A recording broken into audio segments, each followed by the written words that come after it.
Hello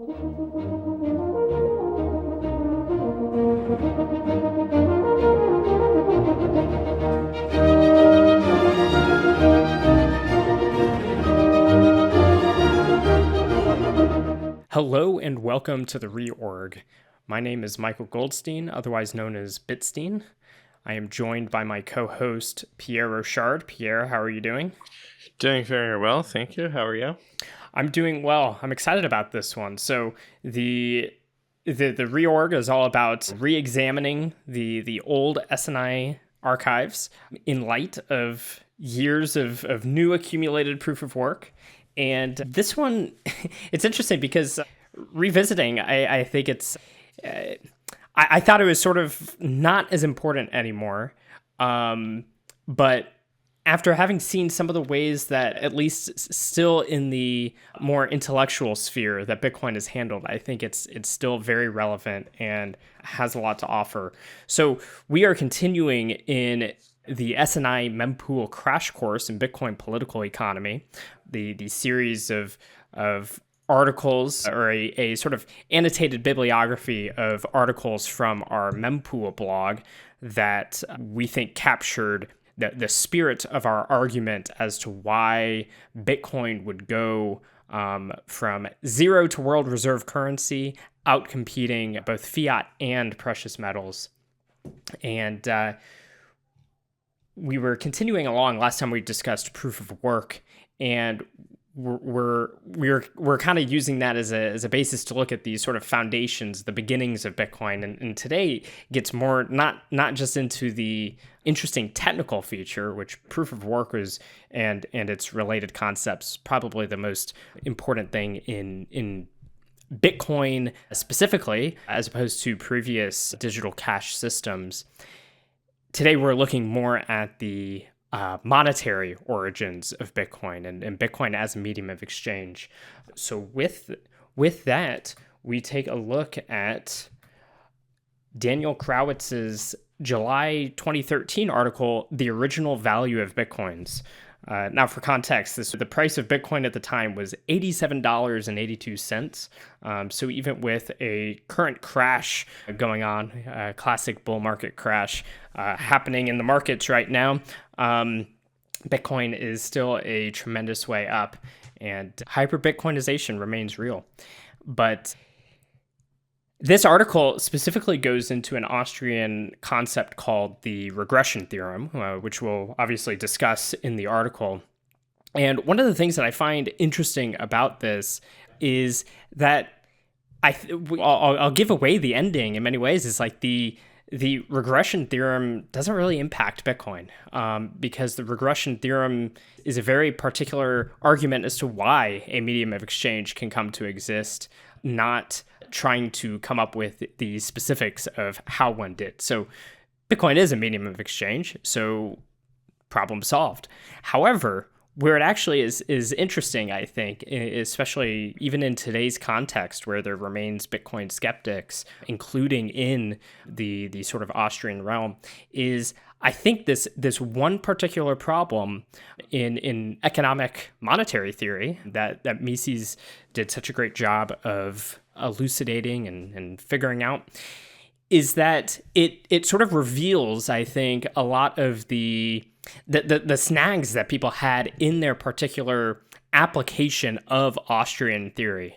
And Bitcoin forces us to think about economics in a much more abstract way that really gets to the heart of concepts like subjectivism, methodological individualism, etc. We have to really take Austrian principles seriously and to their full conclusion if we want to make sense of something as strange as an abstract digital money. And Bitcoin sort of forces that in a way that previous economic circumstances did not require of us. And I think this helps us basically do, I think, better economics. Hopefully in the long run, we'll have more intellectuals who are, and by that I just say very, very deeply well-read Austrians who spend their time trying to deepen our understanding of economic theory. Hopefully we can win over more of them to Bitcoin over time. But thankfully Bitcoin's success does not depend on the understanding of intellectuals. On the other hand, there's broadly in Bitcoin, I've seen over the years, Bitcoin, crypto, etc. People like to think that because these exist and because they're new, in the sense Bitcoin didn't exist until 16 years ago, so-called crypto, as we see it now, came a little later, although it's all just sort of knockoffs of Bitcoin. Because that feels new compared to something like gold that's existed for thousands of years. And so and we're also in the digital age, we're in the internet age. And so people are quick to want to say that old economics is sort of obsolete. And I think it's important to step back and think that when we're talking about economic theory, especially in the Austrian tradition, we aren't merely talking about kind of how things were. It's like, I'm a farmer bartering my sheep for someone else's lumber or something. That was economic circumstances at one point. But what economic theory is talking about is the logic of the choice made in all of those. And that logic has not changed. And so it's easy to think that economics is obsolete or a previous form of economics. But the entire purpose of Austrian economics is to determine the logic itself such that it is timeless truth. It is baked into the nature of making choice. And so I think all of this is ultimately wrapped up in this thing that in many ways, as we'll see it, like it almost doesn't matter. And yet apparently it really does. Have you noticed similar things? Do you have any thoughts before we jump in? Yeah, well, similar, yes, but I don't want to just repeat what you've just said. So let's jump right in. All right, let's do it. So, the regression theorem. From the standpoint of the Austrian School of Economics, the most puzzling aspect of the Bitcoin network is its relationship with the regression theorem, the Austrian economist's explanation of the origin of money. The regression theorem addresses two separate issues: the emergence of a medium of exchange and the evolution of a medium of exchange into money. A medium of exchange is defined to be something that is bought for the purpose of trading it for something else later. Money is the medium of exchange which is preeminent among all others. Bitcoin is not and never has been money, so only the first issue is relevant today. I'd like to point out some Bitcoiners might be hearing that right now and getting a little antsy. I want to talk about that in particular after we finish reading the article. So hold tight. Continuing. However, since the second issue may be important to Bitcoin's future, it is worth describing. The evolution of a medium of exchange into money is explained by the observation that a more marketable medium of exchange is, all things being equal, more desirable than a less marketable one. Thus, the most marketable medium of exchange among several media will have an advantage over the others. As more people choose that medium because of its greater marketability, it becomes even more marketable, and the others become less marketable. Thus, it is to be expected in the long run that a single medium will tend to dominate the rest. As to the first issue, the explanation depends on the observation that in order for something to be sold, it must be treated as an economic good by both buyer and seller, meaning that they both would want some of it, even if they each are willing to pay different prices. If the buyer did not treat it as a good, then he would not be willing to pay for it, and if the seller did not treat it as a good, then he would be willing to give it away or even pay to have it taken away. Since a medium of exchange is something which is bought and then resold, it must be treated as an economic good by both parties in both transactions. Thus, the person who is able to use a good as a medium of exchange must buy it from someone else who also treats it as a good, yet who did not use it as a medium of exchange. Hence, it follows that a thing becomes a medium of exchange on the basis of some other demand, and no other evolution is possible. To recap, the regression theorem says that to become a medium of exchange, a thing must be demanded for other reasons. Second, among a set of competing media of exchanges, one tends to emerge as money. So I would actually scratch that second one as being part of the regression theorem in particular, although it helps understand why the media of exchange existed, which will tell us why it's being able to compete as a media of exchange. But both of these are necessarily market phenomena because they take place as people's individual decisions as to what they wish to trade with and with whom. Institutionalized coercion can affect the process, but always from the outside. For example, a state could try to promote one media of exchange over others by outlawing the rest. This might affect which media of exchange becomes money, but they cannot cause a thing to become money or a medium of exchange directly through decree. And I think previously you had mentioned that the euro is sort of an interesting example where that was kind of created out of nothing, and suddenly the whole of the EU kind of adopts it. I would point out that this doesn't really contradict that, I would say, because of the fact that the people of the EU could still theoretically have chosen a different set of goods to be using as a money, but the euro, by virtue of how it was established, was building off existing price constellations and liquidity and so on and so forth, that it had a head start. Yeah, and I remember growing up and they fixed kind of the exchange rate between the French franc and the euro. People were saying, oh, all the stores are taking advantage of this to like bump up prices and, bump up their profit margins and scam everyone. But of course, it was just more inflation due to monetary debasement. But, to your point, it's like the regression of, well, the euro used to be the Swiss franc, used to be some amount of gold. And so really it's like they have scammed people into going down this path, but it's not violating the regression aspect of it in the sense that it's not out of nowhere, right? Like it's part of a path dependency.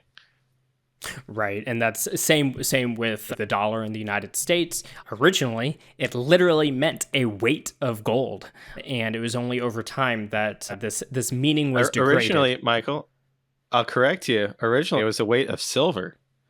We're correct. Spanish dollar, yes. And then they forked it onto gold, and now it's forked onto Jeremy Powell's farts. Regression is it's regressing back to how does a good go from there's actually sort of debate around this, and I don't know how relevant it is to this particular discussion, but there is a question of, is it about when a good becomes a money in a world without any money altogether? Or how much can it also tell us about when a money is emerging on the backs of something? But I think this next part is where we get into the good stuff of people getting tripped up on all of this. So on the other hand, the regression theorem does not say that, one, something must be widely demanded to become a medium of exchange. It must begin its use as a medium of exchange with people who demand it, but from there it can spread to more people. Two, something must be strongly demanded to become a medium of exchange. Praxeology could not make a statement like this because subjective value theory does not allow a distinction between a strong or a weak desire. Desires can be compared to one another, but not characterized absolutely. 3. The future of a medium of exchange is dependent upon its origins. Some origins are possible for a medium of exchange, and others are not, but once it exists, its origins do not need to haunt it. Its future demand depends on its present demand and upon other present factors affecting it, not directly upon anything that happened in the past. 4. A medium of exchange not adhering to the regression theorem is possible. Rather, any medium of exchange which apparently does not adhere to the regression theorem will, under closer examination, be found to be completely in accordance with it. I think that last one's a good place to start here. As I was saying earlier, the praxeology is about just the actual logic of choice. So insofar as the regression theorem, as stated by Mises, that the medium of exchange is able to become a medium of exchange because it has some prior economic value, some prior economic price, and only through that would it then be able to be adopted as a medium of exchange for the purposes of indirect exchange. Insofar as that is true, Bitcoin itself or any other money is not the thing that you can't just like look at the history and then say that something violated the regression theorem. So if you think that something's off with this with regards to Bitcoin, that's you coming to a belief about the logic itself, but you can only know whether or not the regression theorem has been violated by looking at the abstract logic rather than the empirical facts about Bitcoin's emergence. So if the regression theorem is true, then we know Bitcoin had some non-monetary use. And I think this is just very important because a lot of people don't like this. This is one of the big critiques that you get from competing schools of economics, because they want to be able to look at historical data and use that to falsify an economic theorem, much in the way that we would do something like the natural sciences. But the Austrian school is based around a logical deductive methodology such that we come up with the economic theorem ahead of time, and then we use that as a way to interpret the historical data. So if something's up, it could be that you're making a category error by misapplying what you see, which is what Daniel is referring to here, which is actually you just didn't see how it may have fit into the theorem because you had something off. Or it's because the logic itself was off, but Bitcoin on its own or some other thing is not going to be able to allow you to actually determine that. It can only sort of reveal that maybe you need to investigate it or think about it harder. So these fallacies underpin the negative reactions that many Austrian economists have to the Bitcoin network's currency, Bitcoins. So the Bitcoin paradox. It is now possible to explain the paradox of Bitcoin and the reason that it has often been analyzed inadequately by Austrians. In order to analyze Bitcoins properly, it is necessary to use only the cold, hard logic of the regression theorem rather than let one's love of gold interfere. The Bitcoin paradox is that Bitcoins appear to have no use other than as a medium of exchange. Its technological features, though elegant, are barren as long as there is nothing that Bitcoins can buy.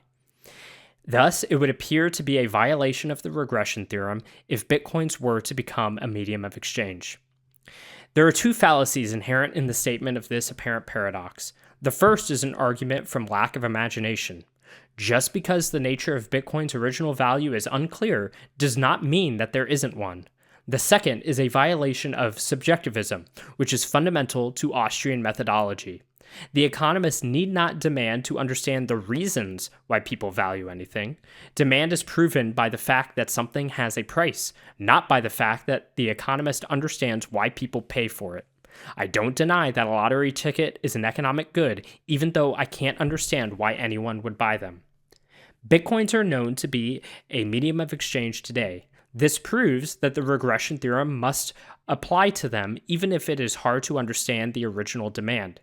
It is also empirically known that they were sold for dollars before ever being used as a medium of exchange. This confirms what must necessarily have been true according to the regression theorem.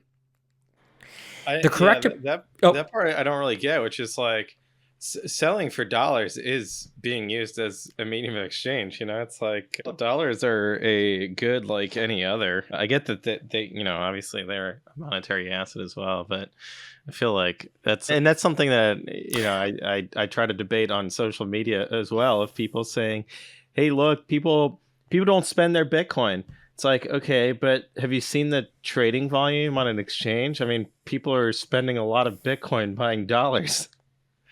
So I think the time frame in which this statement is referring to might be smaller than it was originally intended, but I still think that For instance, when we see the new Liberty Standard selling Bitcoins for dollars based on the electricity price and all of that.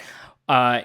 It's not totally clear. We can't read the minds of the people purchasing the Bitcoin, and if they were doing it for the purpose of having a medium of exchange, or if it was merely a collectible, in which case it would have been like, this is like buying baseball cards with that, or literally any other good.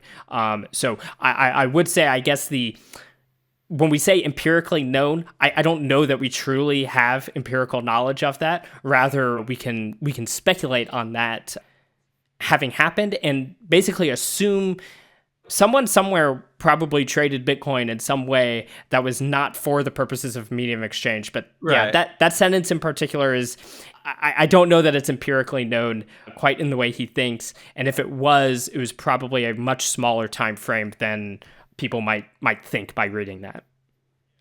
Yeah, no, and like we don't have to have certainty about what was going through people's minds when they did something in order to reach the conclusion that they did it, and thus, we can begin the economic analysis from there. But it's also it's a little like, saying like, oh, I don't know why people buy lottery tickets. It's like, well, you do, but okay, we can go on. Yeah. All right, let's continue.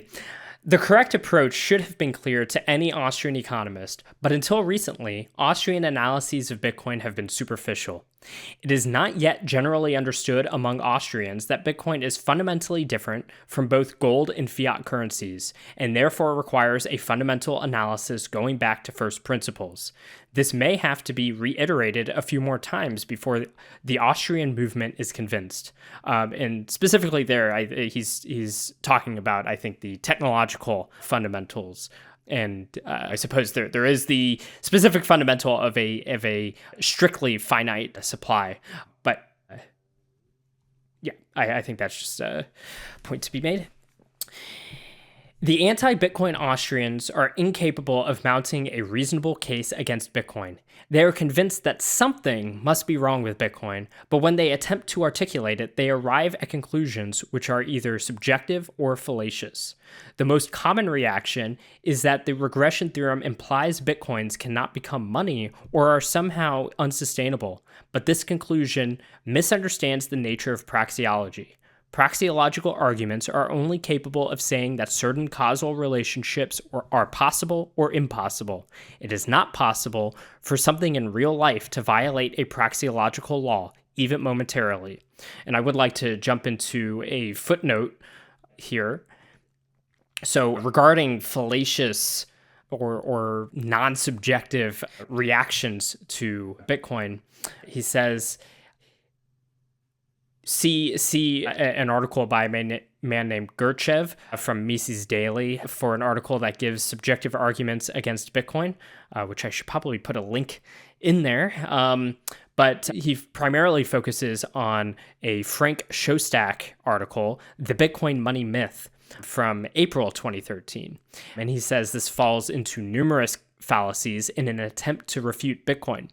This article is so sloppy that it could not even manage to spell, quote, Nakamoto correctly.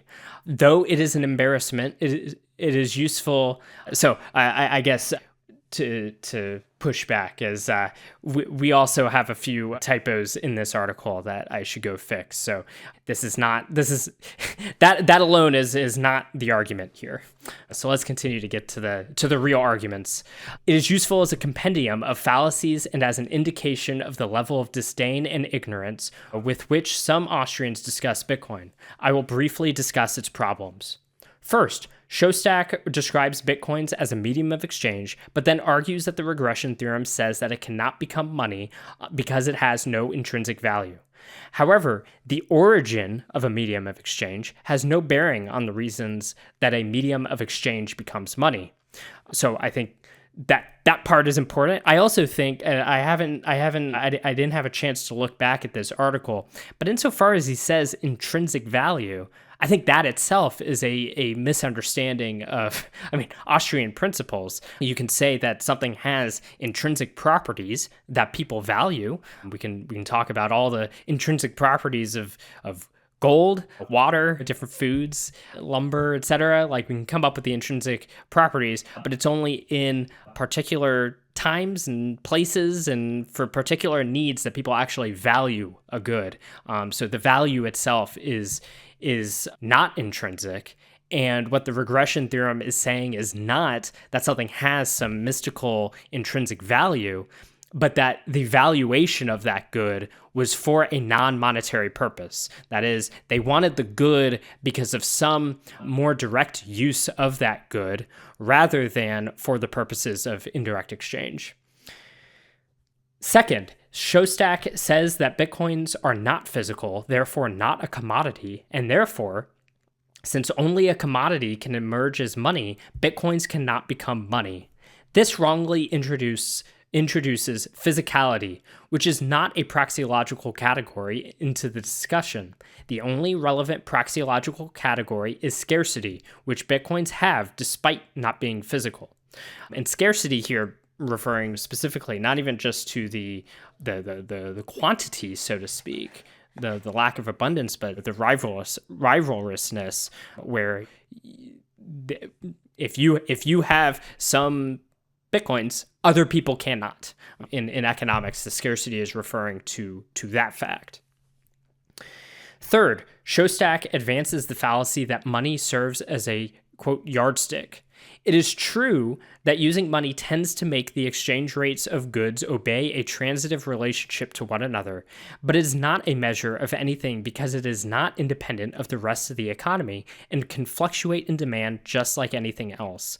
I think this is a funny one for a couple of reasons. One, Daniel is correct here that money itself is it's not meant to be this strict measurement. It is a good unto itself that has a valuation, and people use that for the purposes of making rational economic calculation. But it itself is not. It's not meant to be a strict measurement of things. And the irony of this is that I'm almost 100% sure that you can find Frank Shostak articles on Mises.org where he explains this very concept. So if it's true that he was falling for that, he contradicts his own economic knowledge. Fourth, he then goes on to say that, quote, Bitcoin can function only as long as individuals know that they can convert it into fiat money. And, quote, Bitcoin is not a new form of money that replaces previous forms, but rather a new way of employing existent money in transactions, end quote. These statements are both obviously ridiculous. He apparently regards fiat currencies as somehow the real yardstick because of their historical ties to gold, and therefore simply will not take Bitcoin seriously. Shostak is guilty of historicism. I think, this is assuming that like Bitcoin is not anything but a money substitute, but that wouldn't make sense. It is a completely free-floating good with a free-floating price, so that is rather silly. So let us return to the main article. I believe that this reaction, talking about the fallacious reactions to Bitcoin, has to do with a misattribution of the reasons that fiat currencies, and Bitcoins by analogy, are unsustainable as compared with the reasons that gold is superior. Gold has obvious productive uses. Dollars and Bitcoins do not. And what he means by productive uses is sort of industrial uses, which to this day you'll hear people like Peter Schiff tell us that, well, gold is used in dentistry and space materials and chips and stuff like that. However, gold is not stable and the dollar unstable for those reasons. Rather, the dollar is unstable because the organization issuing it is presently tampering with it.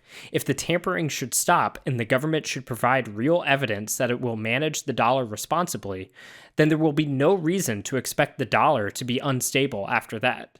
So we could theoretically have a monetary system run by hardcore sound money advocates that, at least in the sense that everyone's using this fiat money, so we're going to use the fiat money, but we are not going to create additional units of it because we think that would sort of destabilize the system. You can imagine such a thing. I don't think it's going to happen, but because fiat can theoretically be like that, we do have to take that into consideration when we analyze it. On the other hand, because gold has obvious and widespread productive uses, its price cannot go to zero as long as it still has these uses. The same argument cannot be made of Bitcoins, but it does not follow that Bitcoin's value will go to zero or is likely to go to zero. Once again, the best argument is provided by Peter Serta, who asks, if Bitcoin fails, what would replace it? As long as Bitcoin has uses which are impossible with any other currency, and as long as it remains competitive against other currencies and payment systems, it will not entirely collapse in value. So the context of the Peter Serta quote is in his master's thesis that we've referenced previously.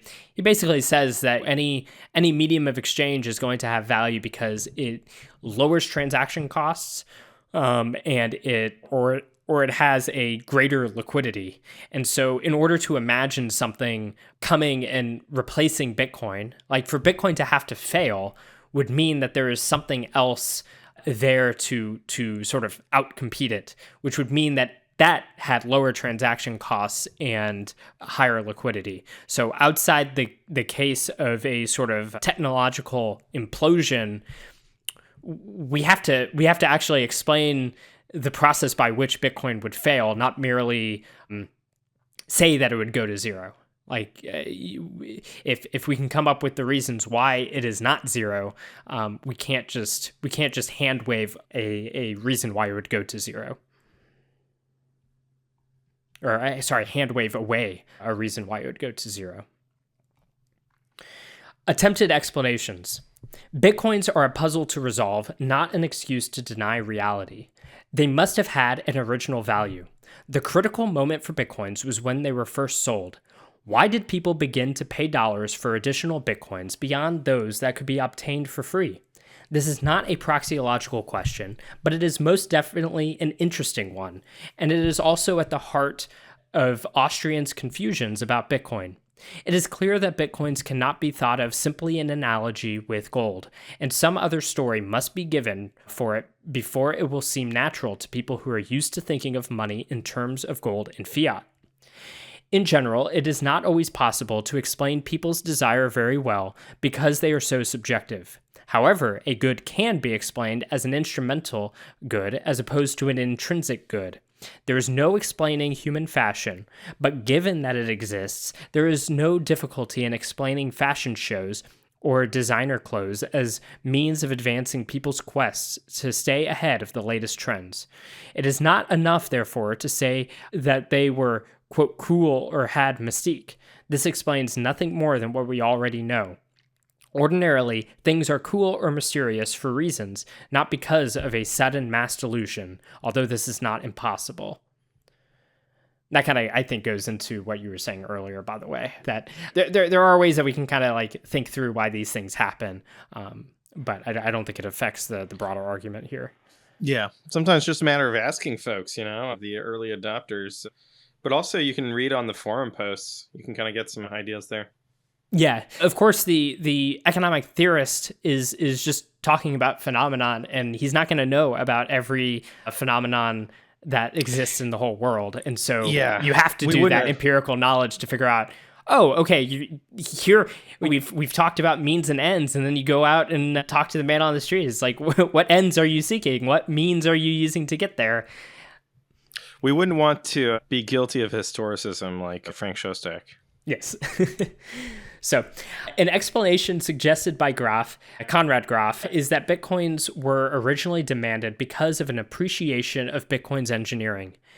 A well-engineered encryption scheme, quote, may indeed be more highly valued to some people in some contexts than certain real economic objects or specific quantities of fiat money. regardless of any potential future indirect exchange value. One can imagine such persons expending hundreds of hours of effort in creating and breaking encryption codes just because they like to.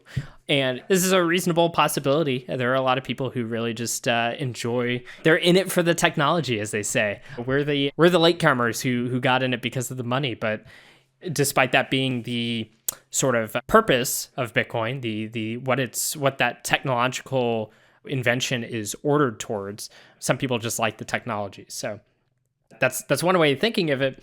But continuing, the problem with this explanation is it does not distinguish between Bitcoin, the program, and Bitcoin's the currency. An appreciation of Bitcoin's engineering explains why someone would download the program to play with it or peruse the code, but it does not explain why someone would pay for an inert or arbitrary string of data. Any amount beyond a few Satoshis would be enough to try out everything that Bitcoin could do. Why indeed would an engineer prefer to engage with the Bitcoin blockchain when he could start his own and have the entire system to himself to experiment with?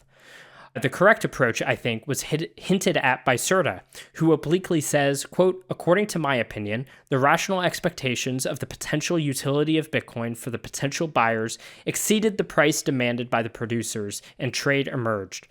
Bitcoins would have had value to the person with the right entrepreneurial mindset. So, yeah, a little mix of all of that. Once again, I mean, the funny thing is, in some sense, this is, as he said, this is an interesting problem. It's not really sort of a necessary problem. And this is a matter for historians. Maybe Pete Rizzo can find some new unearthed blog post or forum post by someone who's mulling over this Bitcoin thing they just discovered in 2009. But it should not really have an effect on our economic analysis of what Bitcoin is and where it's going. So the parable of the futurist, and this is where Daniel wants to kind of do his own illustration of the above. 2 centuries ago, oil was less than worthless. It was a blight that people would pay to have removed from their land. However, suppose one day a mysterious stranger appeared claiming to be a time traveler. He told everyone that one day oil would be the world's most valuable fuel. It would be called, quote, black gold. Wars would be fought over it, and enormous machines would be built to collect every last drop. Though no one knew if the purported time traveler was telling the truth or how to develop the technologies that would one day make oil valuable, some entrepreneurs believed him and began to collect oil to prepare for the day that it became black gold. They built large vats to store it and bought it up by the ton. Because these entrepreneurs established a baseline for the value of oil, other people bought smaller amounts to speculate on the price to store their wealth outside of traditional banks. After a financial panic, the greenbacks people had been trading with became worthless. Needing something to trade with and finding oil to be a commodity in widespread demand, people began to trade and quote prices in it. Soon, oil becomes their new money without anyone having figured out how to use it as a practical fuel. By the time the technologies to use it as a fuel are understood, oil is too valuable to be burnt up. In real life, there is no time traveler, but entrepreneurs can sometimes glimpse the future. When Bitcoin was first invented, Bitcoins had no exchange value and were given away free just to generate interest.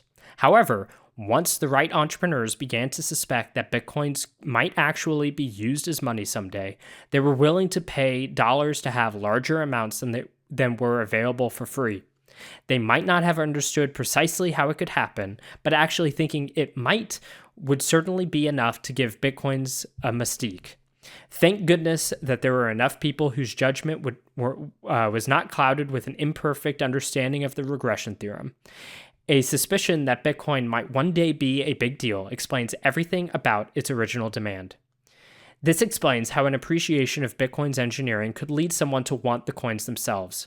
Once it was known that Bitcoin could be sold, even for a pittance, new possibilities opened up. A second generation of entrepreneurs realized that the tiny baseline value provided by the first generation allowed for certain services which would be impossible with PayPal or credit cards. For example, WikiLeaks could accept donations in Bitcoin which could not be blocked by any third party. The Silk Road could be created to establish an anonymous and secure online black market. At that point, Bitcoins had developed an exchange value. Both groups of entrepreneurs were happy because both had turned a profit. Bitcoin was still not money, but its potential was far easier for others to grasp. Thus, new entrepreneurs entered the market, both as merchants and investors.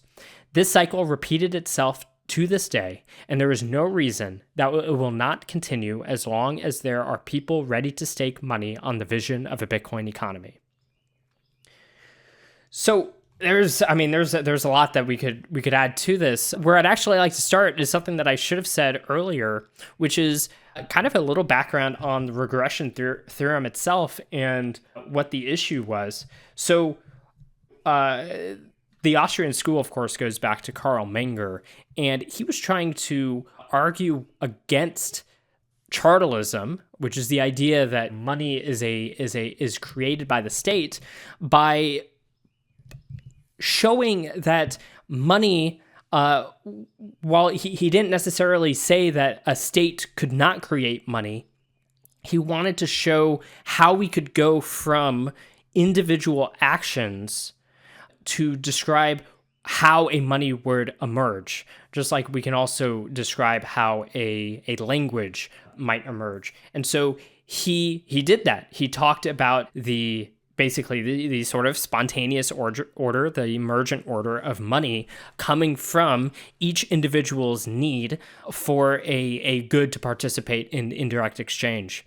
But even early on, there's still an issue of how do you go from having no medium of exchange to having one? How do you find that good? And Mises was the one who presented what is to be believed as what he calls apodictic truth, like an undeniable truth that a good had a previous economic value of some kind, even if just momentarily, before you could be valuing it as a medium of exchange.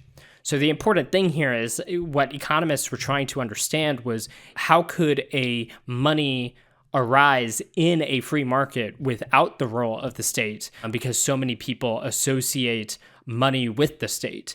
To this day, I mean, we see people, especially now after 100 years of living under the Federal Reserve System, people associate money with coins and pieces of paper with dead presidents on them, or now the swiping of cards that references what they believe are probably some paper with dead presidents behind it. And people come up with all kinds of reasons why the Federal Reserve needs to exist, why the state needs to be involved in money.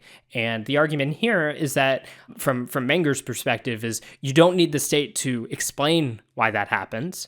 And Mises kind of takes it farther, which is the state itself cannot do it. You have to, the only way that you can have a price of an economic good is by having private property, which means that the original value of the beginning of having a medium of exchange had to come from individual actions wanting it on the market. So he made an even stronger case. It's like the state itself could not, if you lived in a world of barter and some guy just tried to force everyone to use money, it wouldn't necessarily work. It would take the people in that barter economy to recognize something as useful as money. So maybe we could argue that the person who wants to impose money puts something that's useful as money in front of them and teaches them how to use it. But it does ultimately have to come, in Mises' view, from individual actions on the marketplace. And that's, of course, important for Bitcoin because we're trying to understand a fully stateless money, that is a money that did not come out of the government. It is a purely free market money.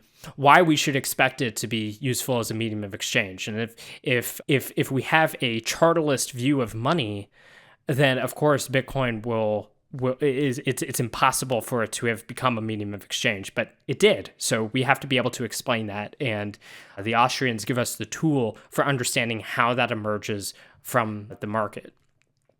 So do you have anything more on that?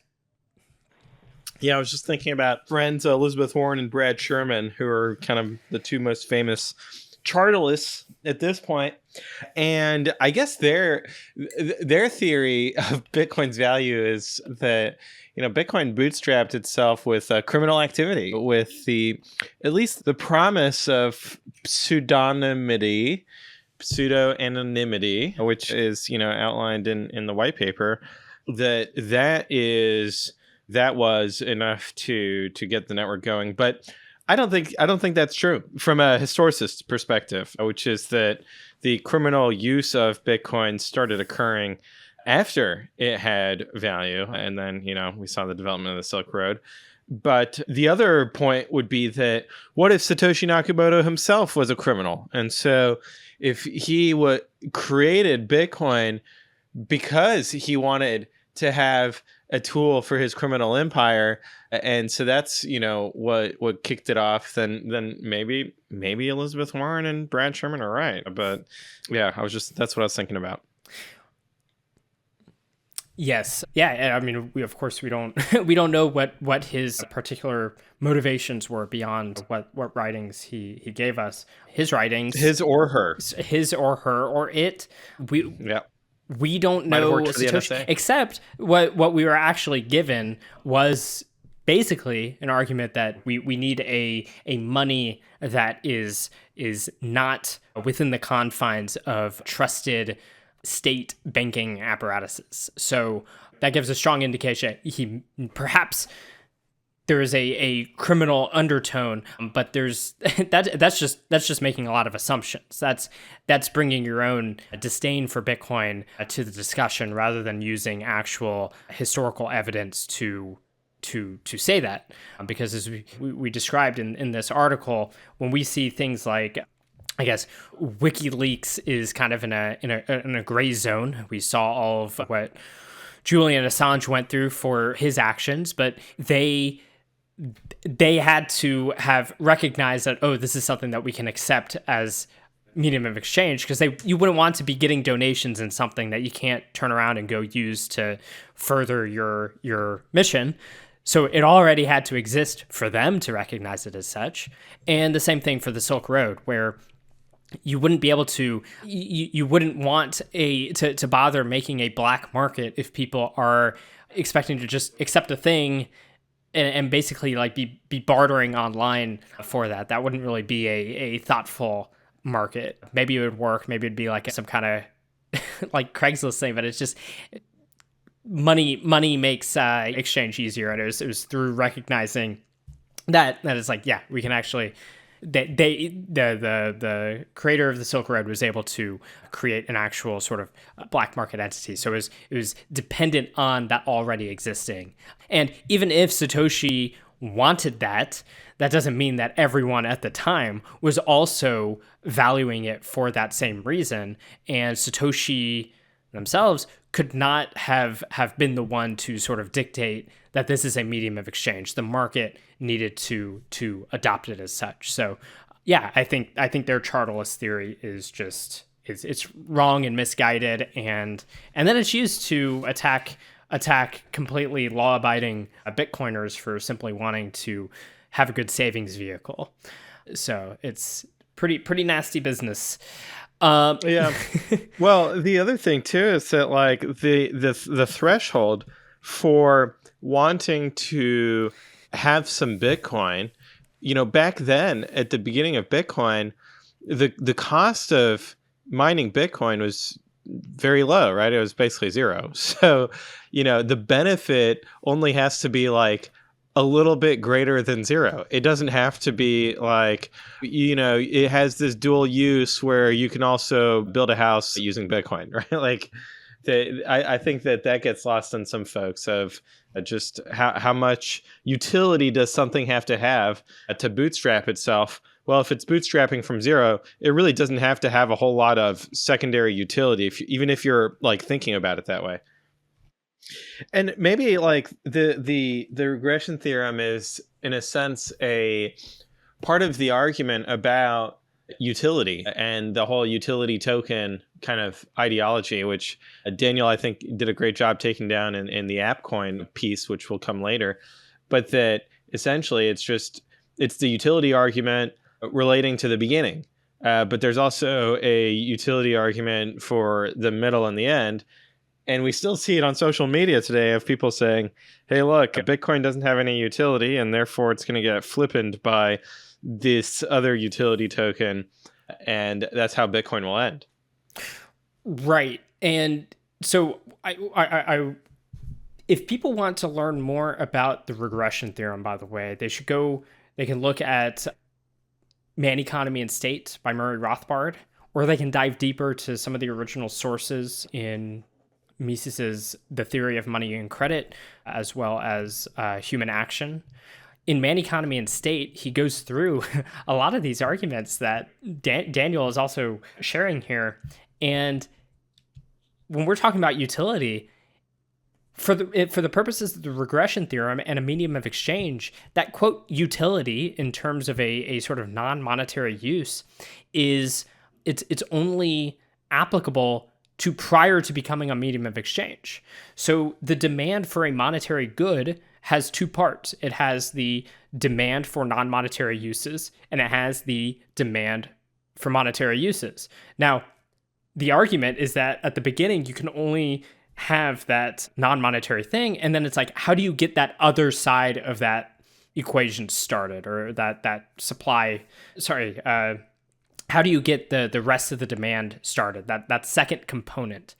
And Rothbard also points out that as soon as you've gotten that other component started, the first one could go away. The entire economy could realize that for all the things that we do use gold for, material scientists have come up with a new material that totally obsoletes gold as the best material for said thing, whether it's in chips or dentistry or whatever. That's very possible. I can imagine a world in which entrepreneurs come up with a better thing. If that went away, that wouldn't get rid of the the monetary value of gold. And so it's only talking about the origins. And yes, like that does add some baseline demand in relation to the monetary aspect. But that's not even really what people are using money for. They're using it because it's useful as money. And if they have it for something else, it's because they have it for something else. So you're not really talking about the money aspect of gold. And in some ways, it gets it more confusing in an interesting way when you want to combine those. It's like Bitcoin is sort of a pure money because its supply and demand is able to be based on its actual properties and valuation as money rather than being affected by industrial uses. So Mises has a quote somewhere. I know I've shared it on Twitter before, but or now X. I think I also shared it on X at one point. But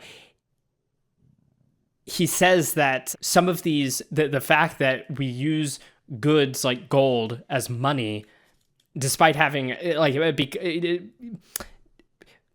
he says that even though there's a industrial use for gold, the reason that we put up with that is because the monetary properties of gold are still better, but it's sort of a despite the fact situation, because this does affect the actual production and demand of gold and people's the market's ability to react based on its monetary uses. Another thing I wanted to get into, because this is what I've seen lately, is just a continuation of these money debates. I promised this at the beginning when Daniel himself says Bitcoin is not and never has been money. This was written in 2013. So any Bitcoin economy that did exist was significantly smaller than it is today. And there was no problem just saying, yeah, as far as being the global medium of exchange, the most widely accepted, it's like, yeah, we're fine with completely just accepting it. I'm not I'm not fine, Michael. I'm not Even fine 13. Even in 2013, because then it's basically saying there's no money because you go to China and you can't spend your dollars. It's like there is. And so by that definition of money, there is no global money. And I think that is essentially just destroying the word and saying, okay, well, we can't use the word money anymore because that doesn't exist. It never has existed and never will exist. And so I also think that it's a rejection of methodological individualism, subjectivism. And so I think that it forever will always be the case that money is what's your money, what's my money. It's not what's our money. So I really don't like that conclusion. So I will correct what I was saying, because I do think that the word global does not need to have a place there. It's all about it's this idea of commonly accepted. And you're right that in different economies, different sort of economic zones, so to speak, different currencies can exist in the sense, like you're saying, you can't take dollars to China and expect to be able to maintain a similar purchasing power, if one at all. That being said, what Mises and Rothbard talk about is that term money is effectively not a praxeological term. It is a term for an economic historian. That is someone who's taking economic theorem and applying them to the data that they see around them. And when we talk about a theory of money, we're actually talking about a theory of all media of exchange. And at some point, given some economic growth, some economic usage in an economy, someone can decide to slap on the label money. But it's not like an objective term. It's a very nebulous term. It's one itself, and I think you're kind of getting to this. It's like there is a sort of subjective element to it, which is, do I think that this is within this? Well, I would say there's a bit of a subjective and an objective. Like you can look at a sort of economic zone and look at objectively what do people tend to be using as their media of exchange based on what are they using to save money, what is being used to trade for things, how are people pricing things. There is sort of an objective data collection that you can do there, but there is a subjective element of deciding what is the point where it's like, okay, I have determined that this good is the money. It is the most generally accepted medium of exchange. But I would say generally rather than globally is more the correct thing. But I think this is, we agree more than not, in the sense I think this is the exact problem, is the people who then turn around. Basically, Daniel is just saying, it's like, yeah, that's fine. It's not money. Like, you don't want to call it money. It's not money. Like, it's a growing thing. That's fine. No one cares. Like, we're just talking about a media of exchange, and we can apply everything we know about Austrian economics to any media of exchange and discuss, what does that mean about this good? What does it mean for what we believe about its future, et cetera, et cetera? Whereas the people who say, from a more anti-Bitcoin point of view, they say, oh, Bitcoin's not money, they tend to be people who want to absolve themselves from explaining and examining why Bitcoin got to where it is. They treat money as a binary sort of objective thing, that it's this arbitrary goalpost that Bitcoin is supposed to cross, and then they can always move that goalpost.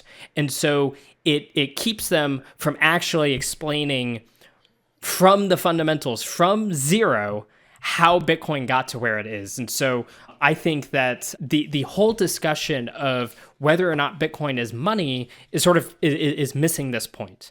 It's missing that money itself is more of a subjective historical term to describe how you see an existing economy, as opposed to a word that actually helps us describe how a good goes from a newly discovered good to one that is widely traded as a media of exchange.